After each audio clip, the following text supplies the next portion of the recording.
Prezados irmãos, prezados colegas no ministério, pastores, prezado pastor William César, meus parabéns por unir-se à nossa universidade, Universidade Andrews, para receber instrução na área de liderança juvenil e em outras áreas do ministério. Nesta ocasião, eu vou estar falando com vocês uma aula magna para introduzir temas na área de liderança e discipulado. Deus, quando nós entregamos nossa vida a Deus através do bautismo, recebemos dons. Mas temos alguns dons, pessoas têm dons especiais, dom de pregação, dom de oração, têm habilidades para cantar, mas temos que fazer uma distinção, uma diferença entre dom e responsabilidade. Há certos pastores, por exemplo, temos pregadores excelentes, altamente reconhecidos em Sudamérica, como o pastor Bullón. Ele tem o dom da pregação. Mas nós, aunque nós não tivermos, não tengamos o dom de pregação, temos o dever e responsabilidade. Porque a Bíblia fala de a pregação de todos os crentes. Temos, por exemplo, na área do sacerdócio. A Bíblia fala do sacerdócio de todos os crentes. E aunque algumas pessoas trabalhamos como sacerdotes ou pastores tempo completo, todos os membros da igreja temos a responsabilidade de fazer o trabalho de sacerdote. O profeta é a pessoa que leva a Deus ao pecador. Mas nossa responsabilidade como sacerdote é levar ao pecador a Deus. Agora, na área de liderança e discipulado, temos todos a responsabilidade. Ainda não tengamos o dom. Quando Paulo fala dos dons espirituais, ele apresenta na primeira epístola de Coríntios, o capítulo 12, ele faz uma distinção entre dom, os diferentes dones que as pessoas possuímos. E ele diz no versículo 28, aún estableció Deus na igreja, primeiramente apóstolos, em segundo lugar profetas, em terceiro lugar mestres, depois operadores de milagros, depois dons de curar. Agora diz socorros e governos. Duas palavras diferentes. Antilensis e kubernesis. Então, uno sirve, el otro governa, el otro es liderança. Então, algumas pessoas perguntam-se eles, eu sou um líder? Eu tenho o dom de liderança? É minha responsabilidade liderar se eu não tenho o dom? E a resposta, de acordo com Paulo, é sim. Porque Deus puso a todos nós para que seamos cabeça e não fauda. Acredito que essa é a palavra. Cabeça e não fauda. Calda. Cabeça e não calda. Todos temos a responsabilidade de fazer liderazgo. As pessoas que têm o dom vão a fazer melhor. Mas se você não tem o dom de liderazgo, é sua responsabilidade. E note como ele explica. Ele explica nos seguintes versículos. Porventura, são todos apóstolos, ou todos profetas, ou todos mestres, ou todos pregadores, operadores de milagros, têm os dons de curar. Falan todos otras lenguas, interpretan todos. Entre tanto, él dice, procurai con celo os melhores dons. Procurar. Don es dever, é nossa responsabilidade llevar o evangelho com iniciativa, com liderança, as pessoas que não conhecem o mensagem adventistas, o mensagem dos 3 anjos. E o mesmo aplica para o discipulado. Quando em uma grande comissão o Senhor, ele falou o mandato de fazer discípulos, a los discípulos ele ordenou fazer discípulos, se aplica para nós também ainda. Todos temos a responsabilidade. Agora, na área de liderazgo, temos que considerar, eu não gostaria de duplicar materiais, mas em área de liderança, existem por lo menos 3 tipos de líderes. Número 1, o líder construtor. O líder construtor é o líder que assume uma responsabilidade na igreja, pode ser para ministério juvenil, e no passado, no ministério juvenil, os programas eram assistidos medianamente, e com o novo líder, os programas agora caem, morrem, ou parecem enfermizos, decrépitos. Está o líder destrutor. O líder destrutor pode ser o líder na igreja de departamento de testificação. Nos anos anteriores, o promédio de bautismos, pongamos um número, eram 20 pessoas ao ano, e agora com o novo líder, o número cai, diminui. É o líder destrutor. Mas a maioria dos líderes pertenecem ao segundo grupo. São líderes mantenedores. No programa Ministério Juvenil, a assistência com o líder mantenedor se mantém o mesmo. Com os bautismos, mantém os mesmos bautismos. Mas o propósito desta escola de liderança juvenil é incrementar e produzir o terceiro tipo de líder construtor. Así que está o destructor, mantenedor, o constructor. Destructor, mantenedor o constructor. E o líder construtor é aquele líder que assume a liderança na igreja local, na área de ministério juvenil, e agora existe efervescência, participação, inovação, cambios positivos e assistência dos jovens para o ministério juvenil aumenta. É o líder construtor. E na área missionária ou outra área da igreja ocorre o mesmo. Mas o líder construtor é aquele líder que tem imã no coração e uma brúxula no cérebro. A liderança é mais relacionamento, relações. E o exemplo de Jesus como líder foi muito relacionamento. Eles comiam juntos, caminhavam juntos, trabalhavam juntos, oravam juntos. Relacionamento.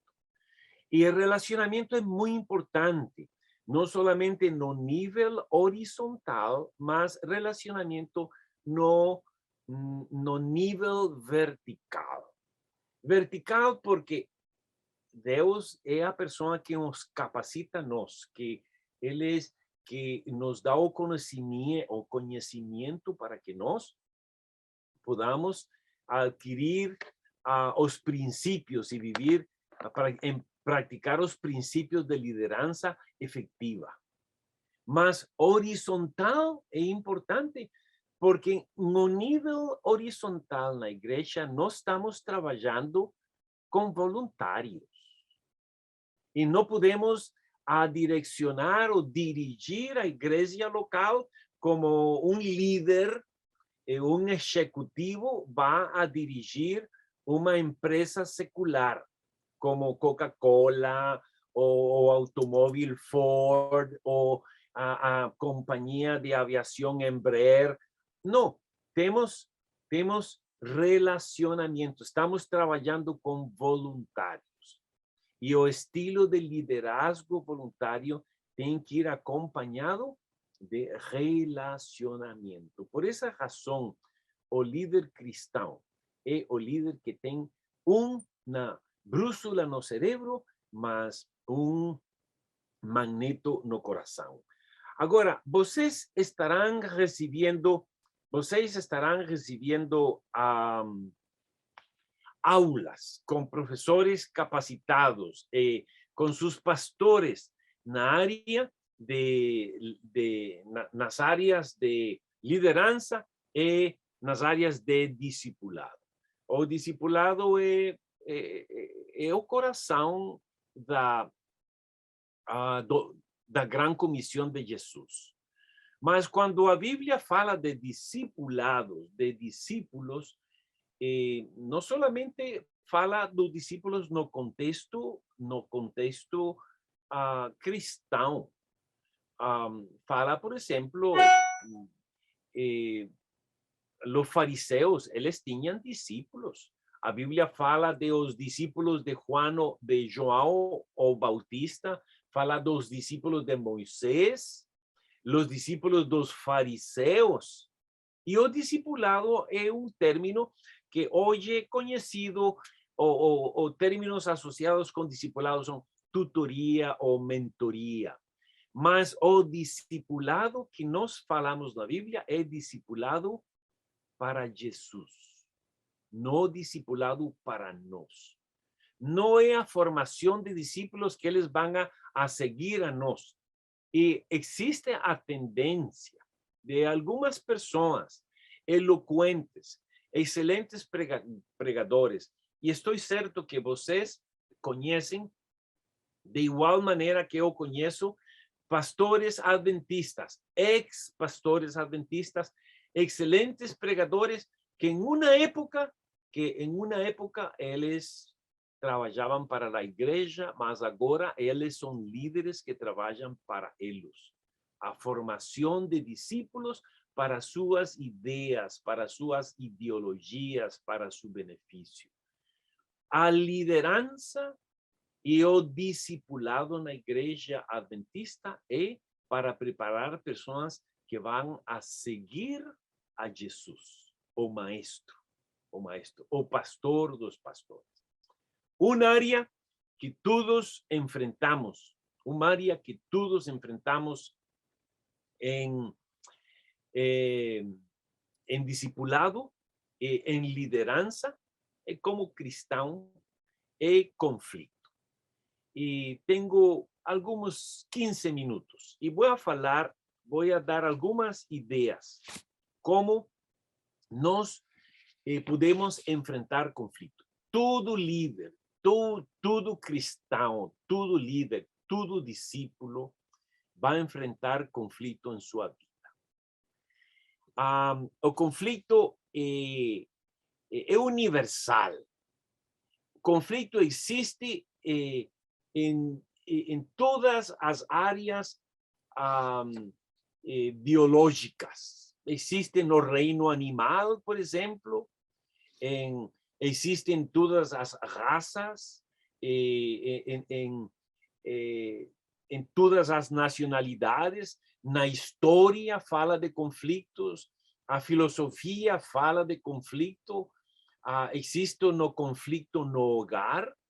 Falando de discipulado, um dos filósofos mais famosos na história foi Sócrates.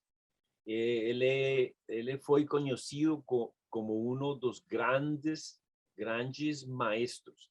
E depois de Jesus, Sócrates é um dos maestros mais conhecidos e leídos na história. O interessante de Sócrates é que Sócrates, ele é um gran maestro que nunca escreveu nada.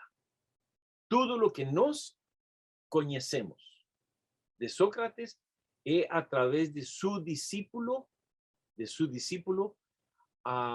Platón. E que lindo seria que tudo o que conhecemos de Jesus possa ser expressado por outros discípulos que nós vamos a formar. E Sócrates tinha problemas matrimoniais. Ele era uma pessoa casada, mas tinha problemas. Então, em uma ocasião, de acordo ao discípulo de Sócrates, Platón, um aluno perguntou a Sócrates: Maestro, ¿é conveniente casar-se? E Sócrates pensou e ele respondeu: sim. Se tu esposa é boa, você serás feliz. E se não, te convertirás em filósofo, o qual é conveniente para todas as pessoas. É o que o discípulo dizia. Mas, de igual maneira que existe conflito no reino animal, o animal mais forte vai a comer de animal mais pequeno, o peixe mais grande vai comer o peixe mais chico. Em a sociedade que nós vivimos, vemos que o país mais poderoso, ele quer dominar ao país mais débil, como nós estamos vendo presentemente em nossos dias. E é tão prevalente o conflito que o Jesus advirtiu: eu não he venido para trazer paz, mas para trazer espada. Mateus capítulo 10. O apóstolo Pablo, por exemplo, ele foi envolvido em conflito quando ele estava testificando, como nós vemos em el livro de los Atos. E vemos também que em a igreja de Coríntio tinha muito conflito, a ponto que no capítulo 1 de Coríntios, os hermanos de Cloé, eles foram a ele, que estava em Éfeso, e compartilharam com ele a série de conflitos que tinha. E ele disse em 1 Coríntios, o capítulo 1, versículo 10, Paulo, falando do conflito: rogo vos, irmãos, pelo nome de o Senhor Jesucristo, que faleis todos a mesma coisa e que não haja entre vos divisões, antes sejais inteiramente unidos, na mesma disposição mental e no mesmo parecer. Unidade. Um exército, uma armada dividida não vai prevalecer. E um hogar dividido não vai prevalecer. E aqui o conflito está, Paulo está apelando para que exista a unidade. Trabalho de equipe. Quando a seleção brasileira, os jogadores estão unidos, o resultado é melhor que quando existe o individualismo, quando estamos falando de futebol. Agora, o que eu vou fazer com vocês é apresentar, compartilhar como é que nós, com critérios bíblicos, enfrentamos o conflito basado em nossa personalidade. E muitas vezes não involucramos a Deus no processo, mas para solucionar os conflitos que nós enfrentamos como líderes e como discípulos, precisamos a orientação divina. E vou apresentar uns 3 ou 4 exemplos. Número 1, Esdras. A história de Esdras está narrada em o livro que contém seu nome. Y en los días, Esdras era un líder espiritual excelente, muito dedicado a Deus. E encontrou um problema muito sério em seus dias. E era que os sacerdotes e os homens do povo de Israel estavam contrayendo matrimônio com pessoas que não eram crentes, que não eram de la mesma fé. E quando ele escutou isso, ele esteve sumamente triste.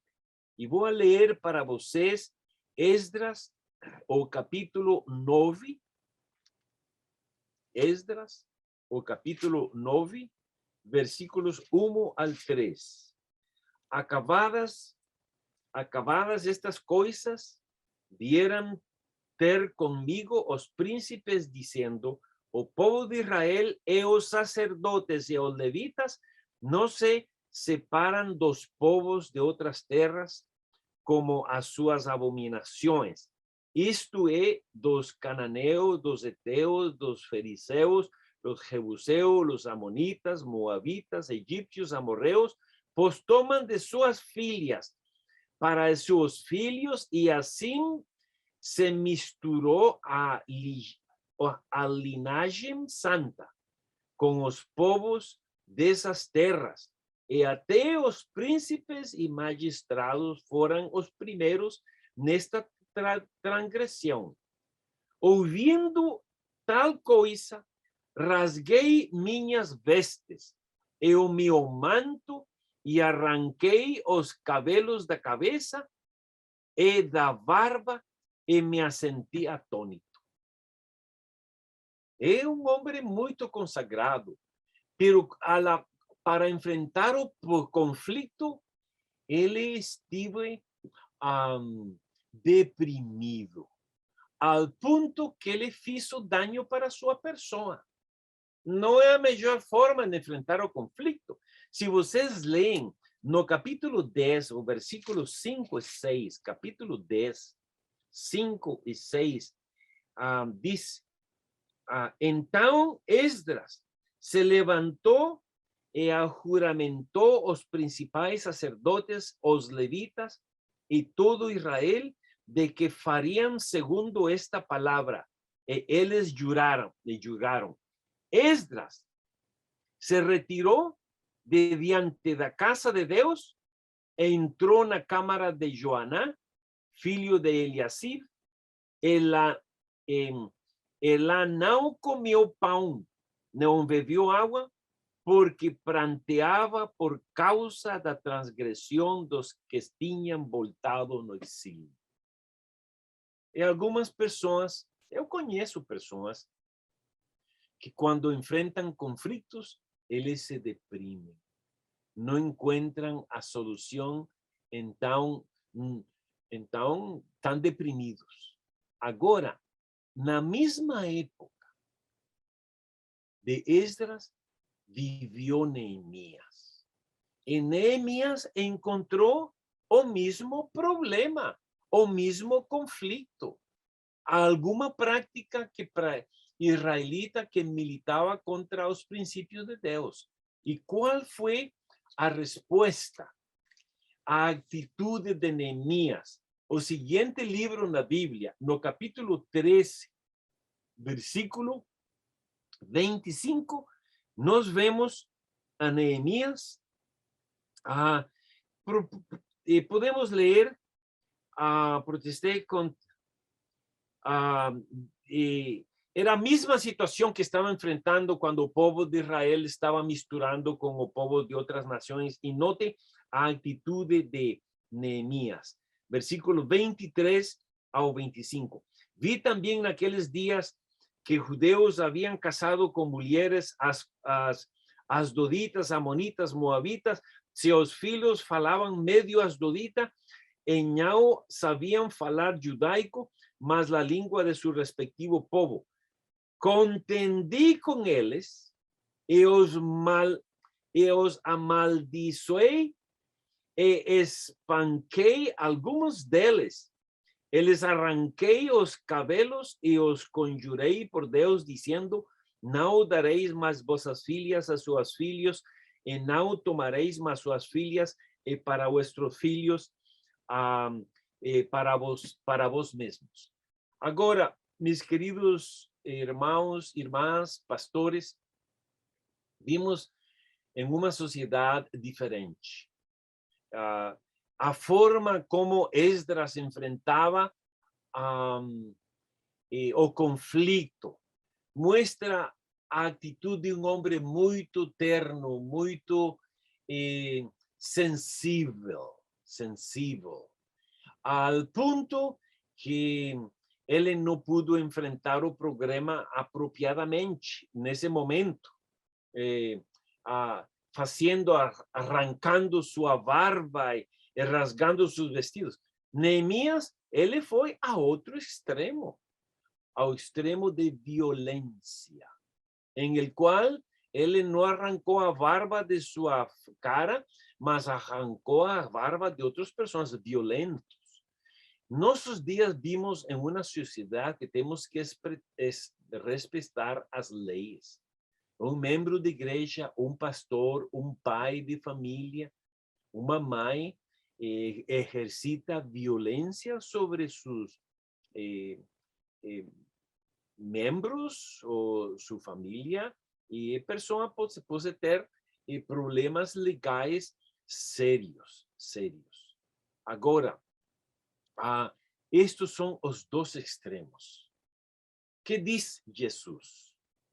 Jesus nos aconselha que se existe problema, divisão, nossa responsabilidade é falar com essa pessoa, orar com essa pessoa. E se a pessoa escuta, então vocês vão haver ganado um amigo. Se a pessoa persiste, então outro procedimento, que é convidar a um ou dois anciãos e falar com essa pessoa. Meus queridos irmãos e irmãs, esta é uma corta carta aula magna. Vocês são estudantes de nossa universidade e estamos muito felizes que vocês agora iniciarão uma certificação nova na área de Ministério Juvenil. Eu quero dar meus parabéns a Jairo, o pastor Jairo Souza, por su lideranza en este grupo de estudantes participantes en la certificación de liderança jovem.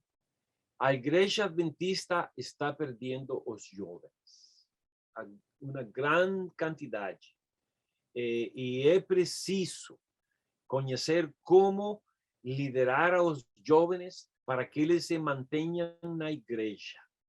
Pero geralmente, quando os jovens hoje na Igreja Adventista vão para a universidade, não retornam na igreja. Eles, em sua mente, são adventistas, mas não adventistas praticantes. São adventistas nominais. E é minha oração que esta certificação ajude para que os jovens de sua associação se mantenham na igreja e que contribuam para liderar e trazer a outros jovens discípulos para a igreja. Meus queridos pastores Williams, pastor Jairo Souza, meus queridos irmãos e outros pastores, meus parabéns, bem-vindo a nossa universidade, e é minha oração que esta certificação abençoe a todos os participantes, e especialmente na Igreja Adventista dessa parte bela do mundo.